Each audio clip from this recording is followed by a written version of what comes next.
ఆరోపించిన వాళ్లంతా వదిన మర్దికే చుట్టాలు అన్నారు పేర్ని నాని. నిందితులు బాబు చుట్టాలే, వారివి బీరకాయ బీచు సంబంధాలు అన్నారు.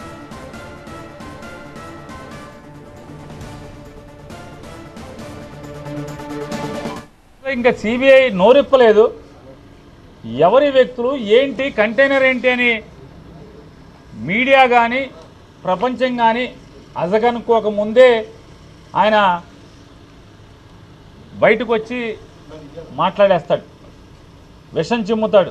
విదేశాల నుంచి డ్రగ్స్ అందుకున్న వాళ్ళు ఎవరయ్యా అంటే అడ్రస్లని చూస్తే అంత మనోళ్లే, అంతా బీరకాయ పీసే, అంతా చుట్టరకాలే.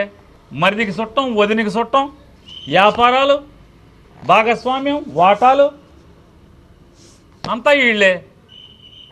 విషం మాత్రం జగన్మోహన్ రెడ్డి గారి మీద.